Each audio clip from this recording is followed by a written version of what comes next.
वांग एक नल्ला बेरोजगार लड़का जिसने कभी भी नहीं सोचा था एक ट्रूथ और डेयर गेम में उसकी क्रश याओ सबके सामने उससे कन्फेस करेगी। उसे लग रहा था मानो दुनिया की सारी खुशी उसे मिल गई हो, लेकिन याओ के दूसरे चाहने वाले ये जानने के बाद वांग को काफी बुरी तरह से मारते हैं और उसे तालाब में फेंक देते हैं। वांग पानी के गहराइयों में डूबता हुआ रिग्रेट कर रहा कि वो अपने प्यार को बचा नहीं पाया, लेकिन वो ये नहीं जानता था उसकी पूरी जिंदगी अब बदलने वाली है। पानी के गहराइयों में उसे एक जादुई क्यूब मिलता है जो उसे एक फाइटर बना देता है, बस अपने प्यार को बचाने के लिए। लेकिन ये कहानी इतनी भी सिंपल नहीं है जैसा तुम सोच रहे हो। अगर तुम्हें एक्शन, फैंटेसी और ट्विस्ट से भरा एनिमे पसंद है तो स्टोरी बस तुम्हारे लिए। तो बिना किसी देरी के कहानी को शुरू करते हैं। तो कहानी की शुरुआत में हम कुछ दोस्तों को देखते हैं जो आपस में ट्रूथ एंड डेयर खेल रहे थे।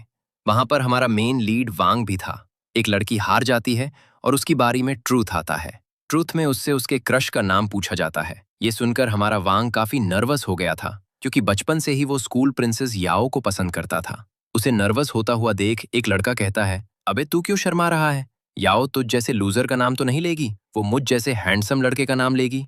याओ के दोस्तों भी उसे उसके क्रश का नाम बताने को कहती हैं। याओ बताती है ये थोड़ा सा एम्बैरेसिंग है, और वो शर्माते हुए वांग का नाम लेती है कि उसे बचपन से ही वांग पर क्रश था। ये सुनकर तो वांग को यकीन ही नहीं होता, क्योंकि याओ ने इनडायरेक्टली सबके सामने उसे कन्फेस किया था।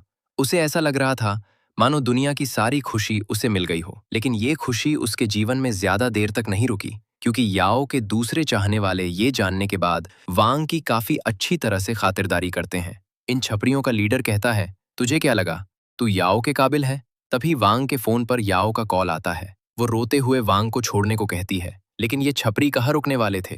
वांग भी बिना कुछ सोचे समझे लड़के को हेडबट मार तालाब में गिर जाता है। लीडर कहता है, अबे सालो ये क्या किया? अगर वो मर गया तो पुलिस हमें ले जाएगी। इधर वांग घायल हालत में पानी की गहराई में डूब रहा था। वो सोचता है, अगर मैं अपने प्यार को प्रोटेक्ट नहीं कर पाया तो जीकर क्या करूंगा? उसे स्कूल का वो दिन याद आता है जब उसने पहली बार याओ से मिला था। स्कूल के सारे बच्चे उसका मजाक उड़ा रहे थे, लेकिन बस याओ ही थी जिसने उससे प्यार से बात की। तभी से ही वो याओ को पसंद करने लगा था। पानी में डूबते हुए उसे एक रोशनी दिखाई देती है और वो उस ओर बढ़ने लगता है। वहां पर एक जादुई क्यूब था। क्यूरियोसिटी के चलते वांग क्यूब की ओर हाथ बढ़ाता है और उसके उंगलियों से छूने पर ही वो जादुई क्यूब उसके अंदर समा जाता है। वांग घबरा जाता है। वो कुछ समझ पाता, वो क्यूब के अंदर टेलीपोर्ट हो जाता है। वांग कहता है, अबे ये क्या हो गया? मैं मर तो नहीं गया? अभी तो मेरी शादी भी नहीं हुई। वांग को लगता है शायद एलियन ने उसे किडनैप कर लिया, अब उसके ऊपर एक्सपेरिमेंट करेंगे। तभी क्यूब में से एक अनजानी आवाज आती है, वेलकम होस्ट। आप इस क्यूब के होस्ट बन चुके हैं। इस क्यूब के 15 मीटर रेडियस के अंदर आप कहीं पर भी टेलीपोर्ट हो सकते हैं। वांग कुछ समझ पाता, अचानक से ही टेलीपोर्ट होकर सीधा आसमान में चला आता है। वांग को लग रहा था अभी नीचे गिरकर उसकी मौत तो पक्की, लेकिन वो देखता है वो हवा में ही फ्लोट कर रहा था। वांग देखता है वो छपरियों का ग्रुप उसे पानी में ढूंढ रहा है। तभी वो फिर से टेलीपोर्ट हो जाता है। छपरियों का लीडर कहता है, तुम लोगों को ऐसा नहीं लगा अभी आसमान में कोई था? बॉस, लगता है डर के मारे आपकी मानसिक स्थिति खराब हो गई है। सालों बकवास बंद करो और उसे ढूंढो। इधर वांग टेलीपोर्ट होकर स्कूल आ गया था। उसे कुछ समझ में नहीं आ रहा था उसके साथ क्या हो रहा है। क्यूब बताता है, कोई आ रहा है। बाहर सिक्योरिटी गार्ड था जो अंदर आ रहा था, और जैसे ही दरवाजा खुलता है वहां से वांग गायब हो गया था। वांग को हम उसके घर पर देखते हैं। उसे याओ का कॉल आता है। याओ ये जान काफी राहत महसूस करती है कि वांग सही सलामत है। वो काफी डर गई थी जब वांग पानी में गिर गया था। वो कहती है, हमें पुलिस को बताना चाहिए। इस बार उनने हद पार कर दी। लेकिन वांग इन सब मामलों में नहीं पड़ना चाहता था और ये कहकर कॉल कट कर देता है कि नहीं, सब कुछ ठीक है। वांग एक और रीजन से ये नहीं करना चाहता था ताकि याओ कोई मुसीबत में ना पड़े। और आज जो उसके साथ हुआ, अगर वो याओ को बताता तो शायद वो यकीन भी नहीं करती। तभी क्यूब उससे बात करने लगता है। वांग को लगता है ये आवाजें उसके सर से आ रही हैं। कहीं एलियन ने मेरे सर में कोई चिप तो नहीं फिट कर दी? वांग क्यूब से पूछता है, क्या तुम मेरे सर में हो?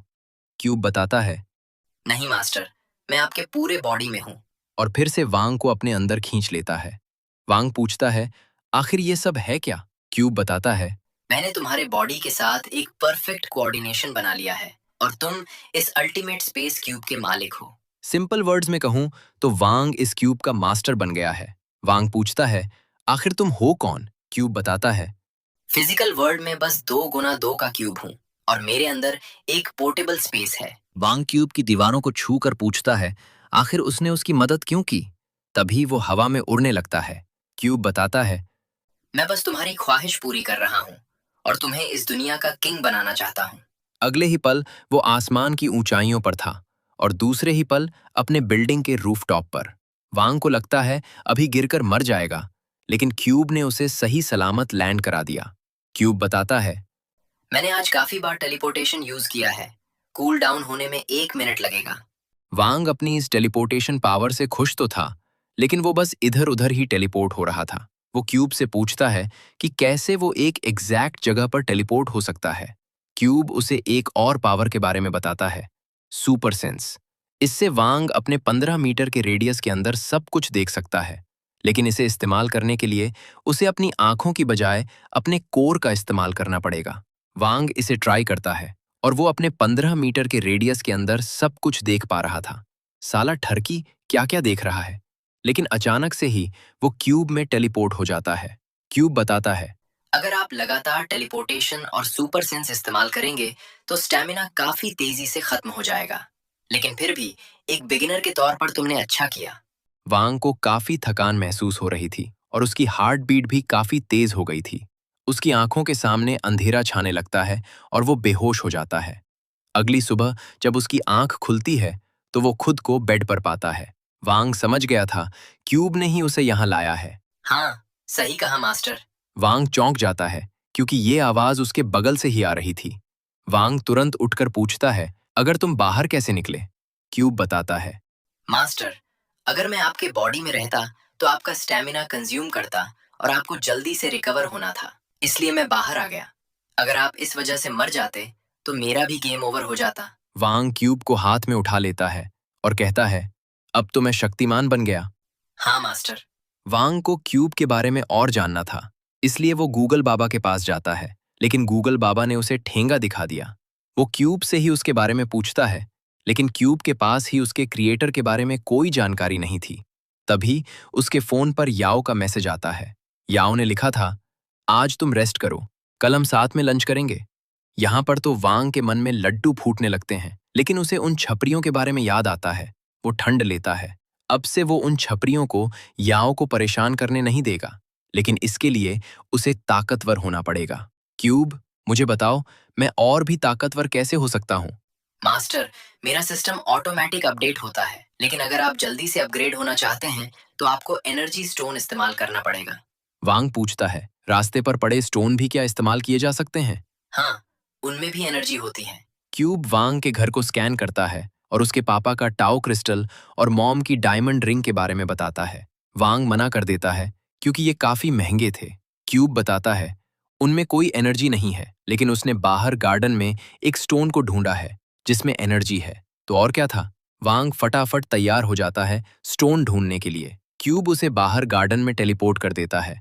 वांग फिर से पूछता है, आखिर क्यूब उसकी मदद क्यों कर रहा है? क्यूब बताता है, मैं बस आपकी ख्वाहिश पूरी करना चाहता हूँ और तुम्हें दुनिया का किंग बनाना चाहता हूँ। वांग बताता है, वो कहीं का किंग बनना नहीं चाहता, वो बस याओ को प्रोटेक्ट करना चाहता है। मास्टर, ये दुनिया उतनी भी सिंपल नहीं है जितना आप सोच रहे हैं। अगर आप स्ट्रांग नहीं होंगे तो किसी को प्रोटेक्ट नहीं कर पाएंगे। ये दुनिया बस ताकतवरों की ही सुनती है। इसके बाद वांग अपने सुपर सेंस से उस स्टोन को ढूंढ लेता है। स्टोन काफी नॉर्मल दिख रहा था। क्या ये सच में काम करेगा? हाँ मास्टर, इसे आपको मेरे पोर्टेबल स्पेस में लाना होगा।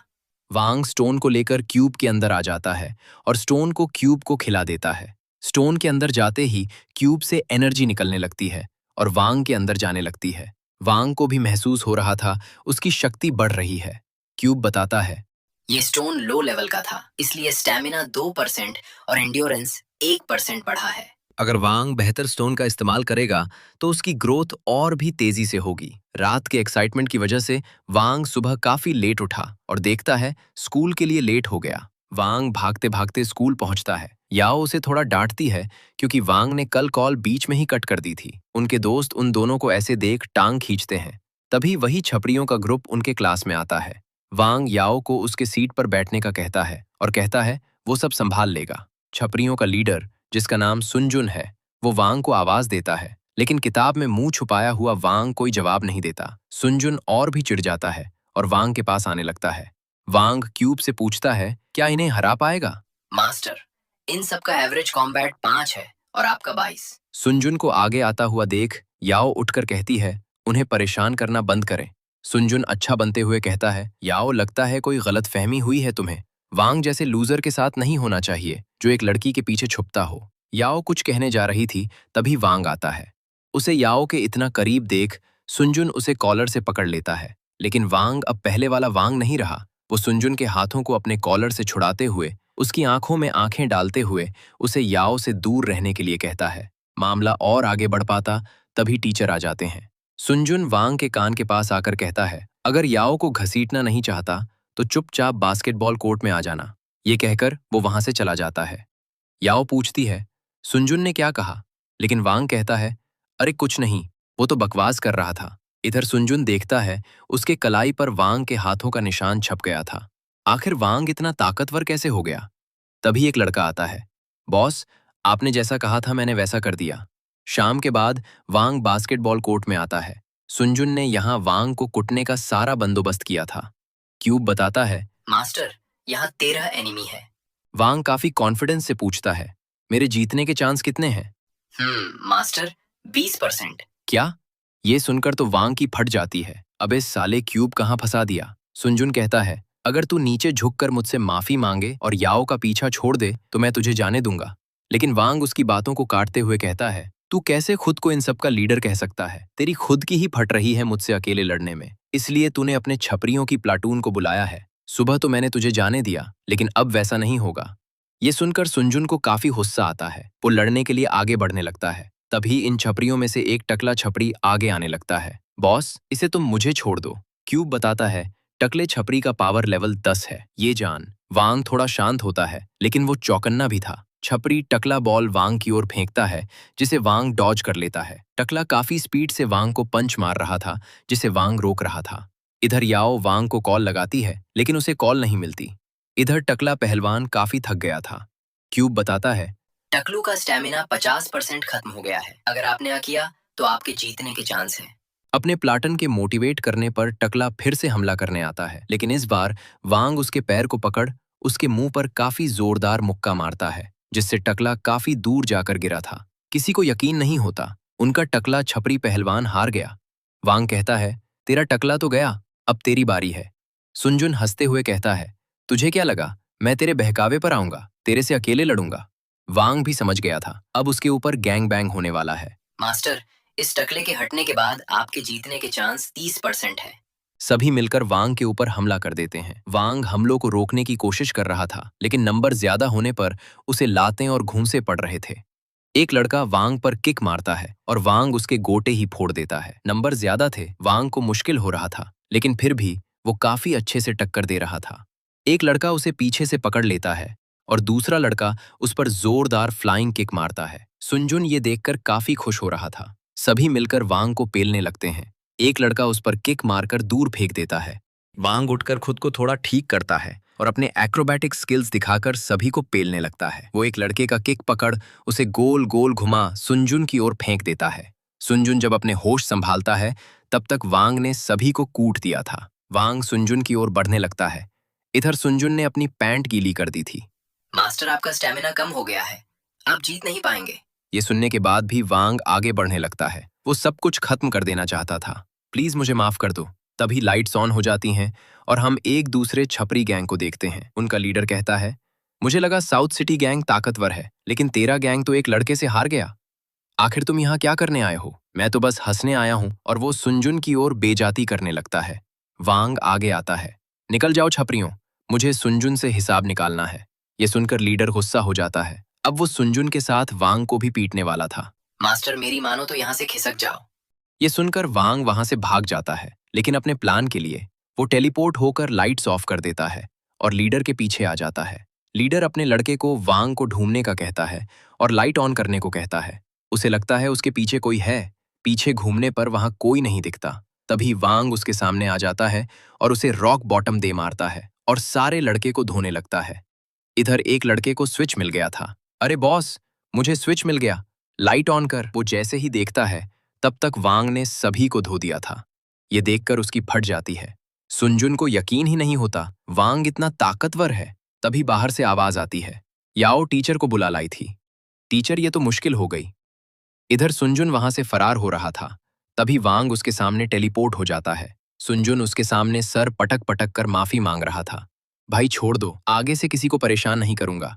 इधर बाहर से टीचर लोग आवाज लगा रहे थे। वांग के दिमाग में आइडिया आता है। सर लॉक, दरवाजा खोल। देखते हैं सुनजुन वांग को धो रहा है। ये सब वांग का प्लान था। उसने ऐसा दिखाया दिया। दो गैंग की लड़ाई हुई और वो बेचारा यहाँ फंस गया। सुनजुन अपनी गलती की माफी मानता है और वांग आराम से याओ से ट्रीटमेंट ले रहा था। सुनजुन ने उस दिन वादा किया आगे से वो याओ को परेशान नहीं करेगा। अब वांग का बस एक ही गोल था, एनर्जी स्टोन इकट्ठा करना। लेकिन वांग के पास इतने पैसे नहीं थे कि उन्हें खरीद सके। इसलिए वो डोरा द एक्सप्लोरर बनकर अपने घर के पास वाली पहाड़ी में आता है। उसे एनर्जी स्टोन तो मिलते हैं, लेकिन स्टोन बड़े पत्थर के नीचे या जमीन के 20 फीट नीचे था। उन्हें निकालना काफी मुश्किल था। वांग थककर हार मान लेता है। तभी क्यूब उसे बताता है उसे जमीन के अंदर एक होलो स्पेस मिला है। वहां उसे एनर्जी स्ट्रॉन्ग डिटेक्ट हुआ है। वांग वहां टेलीपोर्ट होने की कोशिश करता है, लेकिन नहीं हो पाता। क्यूब बताता है किसी जगह पर 1 सेंटीमीटर जगह नहीं होती तो वहां टेलीपोर्ट नहीं किया जा सकता। वांग तालाब के पास आता है क्योंकि पानी किसी भी गैप में से जा सकता है। वांग अपने सुपर सेंस का इस्तेमाल कर पानी के फ्लो को डिटेक्ट करता हुआ होलो गैप में टेलीपोर्ट हो जाता है। अरे बाप रे, ये गुफा तो काफी स्लिपरी है। वांग आगे बढ़ता है, लेकिन आगे का रास्ता बंद था। तभी उसके सर के ऊपर से हवा गुजरती है। वांग समझ गया था आगे भी एक गैप है। वांग वहां टेलीपोर्ट हो जाता है और उसे वहां काफी सारे एनर्जी स्टोन्स दिखते हैं, लेकिन स्टोन उससे दूर था। वो सोचता है वहां कैसे टेलीपोर्ट हो। एक गलती और उसकी मौत। लेकिन वो ये नहीं जानता एक काफी बड़ा सांप उसे अपना डिनर बनाने का प्लान कर रहा था। वांग वहां से टेलीपोर्ट हो जाता है। सांप हक्का बक्का, आखिर उसका डिनर कहाँ गया। वांग ऐसे ही टेलीपोर्ट हो होकर स्टोन के पास पहुंच जाता है और स्टोन तोड़ने लगते हैं। गलती से एक स्टोन नीचे गिर गया था। वांग सोचता है अपने सुपर सेंस से पानी में गिरे स्टोन को ढूंढ लेगा, फिर नीचे जाकर ले आएगा। आंख बंद करने पर उसे स्टोन के बजाय वो सांप दिखाई देता है। उई माँ, ये कहाँ से आया। वांग डर के मारे पीछे हटता रहा और गिर जाता है। सांप भी उस पर हमला कर दिया, लेकिन रस्सी बढ़ा होने की वजह से वांग पानी में नहीं गिरा। लेकिन उसकी किस्मत ने उसका साथ नहीं दिया। रस्सी टूट गई और वांग पानी में गिर गया। सांप वांग पर हमला करता है। वांग सबल से उसे लड़ने की कोशिश करता है, लेकिन सांप ने उसे जकड़ लिया। वांग क्यूब में टेलीपोर्ट होने की कोशिश करता है, लेकिन नहीं हो पाता। मास्टर, मैं आपके साथ इस सांप को अंदर नहीं ले सकता। अरे मैंने कब कहा इसे अंदर ले जाओ। वांग सबल से उसे घायल करता है, जिससे ग्रिप छूट गई और वो क्यूब में टेलीपोर्ट हो जाता है। वांग सभी स्टोन को इस्तेमाल करने के लिए कहता है। क्यूब बताता है वो इन लो लेवल स्टोन को मिलाकर हाई लेवल स्टोन बना सकता है। उस स्टोन से उसे स्पेशल एबिलिटीज भी मिल सकती हैं। ये सुनकर वांग खुश हो जाता है और स्टोन्स को सिंथेसाइज करने को कहता है। मास्टर, इस प्रोसेस पूरा होने में 4 दिन लगेंगे।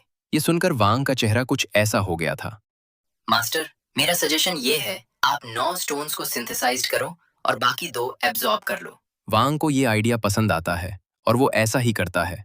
2 स्टोन्स को एब्जॉर्ब करने के बाद उसका स्टेटस काफी बढ़ गया था। वांग टेलीपोर्ट होकर सांप के सामने आ जाता है और कुछ ही वार में सांप को धर कर देता है। वांग को लगा ये मुश्किल होगा, लेकिन ये तो आसान निकला।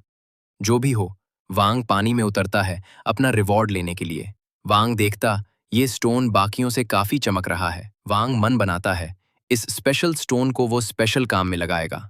दूसरी ओर सुनजुन और वो लीडर एक साथ ड्रिंक कर रहे हैं। वांग से इतने बुरे तरीके से पीटने के बाद ये दोनों वांग से बदला लेना चाहते थे। लीडर कहता है मुझे पता चला मिस्टर लुओ वापस आ गया। मिस्टर लुओ सुनकर सुनजुन डर जाता है क्योंकि वो काफी खतरनाक माफिया था। इसके बातों से हमें पता चलता है किसी शिगू के नाम के बंदे ने लाऊ को काफी ज्यादा ह्यूमिलेट किया था और उसकी वजह से लाऊ को उसके खानदान से निकाल दिया। तब से ही लाऊ शिगुकिन से बदला लेने के फिराक में है और शिगुकिन किसी तरह याओ से कनेक्ट है। अगर हम ठीक से खेलें तो हम वांग को खत्म कर सकते हैं। वहीं इन सब चीजों से अनजान वांग अपनी बंदी याओ के शत डेट पर आया था। वे दोनों शाम होने तक काफी एंजॉय करते हैं और एक पीसफुल मोमेंट्स शेयर करते हैं। याओ अपने हाथ में कैंडी छुपा वांग को गेस करने को कहती है। वांग अपने सुपर सेंस से बार बार कैंडी जीत रहा था। इससे याओ बैलून की तरह मुंह फुला लेती है। वांग उसका मूड ठीक करने के लिए वहीं चमकदार स्टोन याओ को देता है। एक प्यारा सा गिफ्ट पाकर याओ भी खुश दिखाई दे रही थी। अगली सुबह वांग याओ का इंतजार कर रहा था ताकि शत कॉलेज जा सकें। तभी पीछे दो लड़के बातें करते हुए जा रहे थे। रोना, अपार्टमेंट में कुछ हुआ है। वांग पहले ध्यान नहीं देता, तभी उसे याद आता है याओ भी उसी अपार्टमेंट में रहती है। वो कुछ नहीं सोचता और रोमा अपार्टमेंट की ओर दौड़ पड़ता है। वहां चारों ओर बैरिकेड्स लगे हुए थे और लोगों का भीड़ भी मचा हुआ था। वांग देखता है याओ की मॉम रो रो कर कह रही थी उनकी बेटी मिल नहीं रही। वांग समझ नहीं पाता आखिर याओ कहाँ गई। तभी वो भीड़ में सुनजुन को देखता है। वांग सुनजुन को कन्फ्रंट करता है। अभी मेरा मूड काफी खराब है, तो सब सच सच बताना। और अपनी ताकत की एक छोटी नुमाइश करता है। सुनजुन जो पहले से ही डरा हुआ था और तोते की तरह सारा कुछ बता देता है। दूसरी ओर एक कंस्ट्रक्शन साइट पर हम लाओ को देखते हैं। लाओ को पता चल गया था लीडर उसे फायदा निकाल रहा था और गोल्फ स्टिक से उसे हिट करता है। वहीं पर हम याओ को भी देखते हैं। लाओ याओ के पास आते हुए कहता है, तुमने तो देख लिया, मुझे गुस्सा आता है तो क्या होता है, तो चुपचाप शिगुकिन के बारे में बताओ। याओ बताती है वो इसे नहीं जानती। झूठ कहना बंद करो।